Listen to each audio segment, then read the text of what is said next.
तो महाराज परीक्षित ने पूछा कि ये विदुर जी कौन है। तो बड़ी प्यारी आज विदुर कथा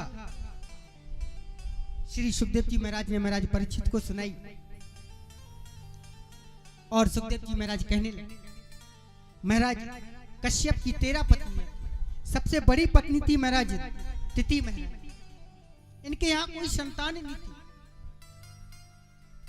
एक दिन शाम के समय महाराज कश्यप ऋषि से काम सुख की इच्छा प्रकट, और कहते हैं कि शाम के समय काम सुख की इच्छा प्रकट नहीं करना चाहिए। क्यों? क्योंकि भगवान रुद्र अपने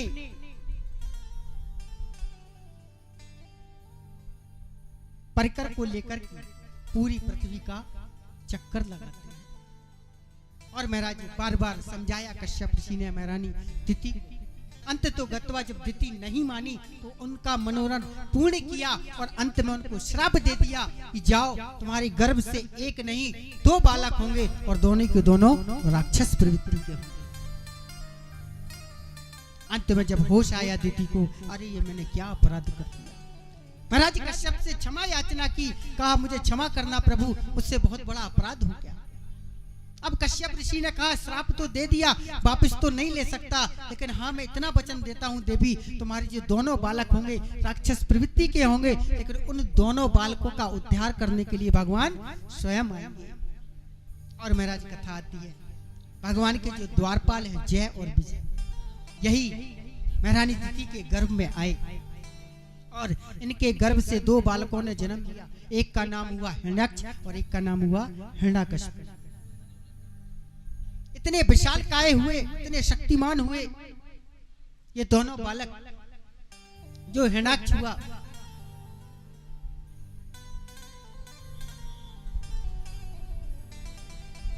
भगवान ने हिरण्याक्ष पर कृपा की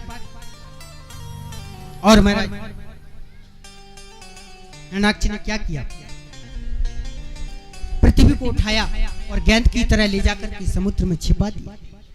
कथा आती है इधर ब्रह्मा जी को महाराज सृष्टि का निर्माण करना, तो महाराज सारे देवता भगवान के पास गए। भगवान ने कहा, भगवान से जाकर के कहा पृथ्वी तो है नहीं। हिरण्याक्ष ने जाकर के महाराज समुद्र में छिपा दिया।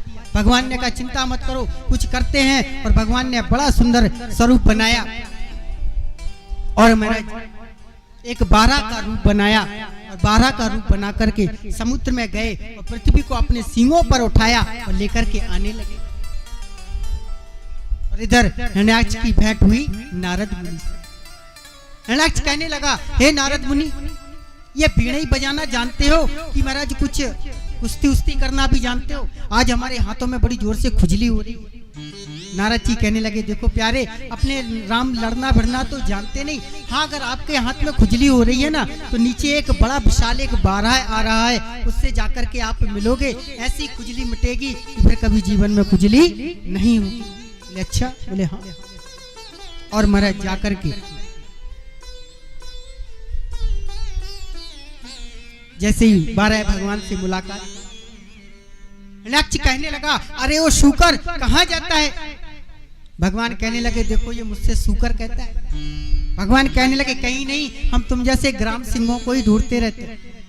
अच्छा, आपको देखो संस्कृत की गालियां भी बड़ी मीठी मीठी है। अच्छा, ग्राम सिंह किसको कहते हैं पता आपको? अच्छा, ग्राम सिंह का वैसे अर्थ निकालोगे, किसी से ग्राम सिंह कहोगे बड़ा प्रसन्न होगा। हाँ, ग्राम का अर्थ होता है गांव और सिंह का अर्थ होता है शेर, यानी गांव का शेर। लेकिन संस्कृत में ग्राम सिंह किसको कहते हैं? कुत्ते को कहते हैं। हाँ, प्रेम से बोलिए जय श्री राम। भगवान कहने लगे, कहीं नहीं, हम तुम जैसे ग्राम सिंह को ही ढूंढते रहते हैं। और सुखदेव जी कहते हैं, राजन बड़ा भयंकर युद्ध हुआ दोनों में। देखते ही देखते भगवान ने एक मुष्टिका का प्रहार किया और हिरण्याक्ष गोविंदाय नमो नमः। बोलिए हिरण्याक्ष मर्दन भगवान की। और महाराज ब्रह्मा जी के जितने पुत्र हुए सारे के सारे विरक्त हो गए। सब्सक्राइब करें ध्रुव कृष्ण जी के YouTube चैनल को और हमारे वीडियोस को सबसे पहले देखने के लिए बेल आइकन को दबाना न भूलें।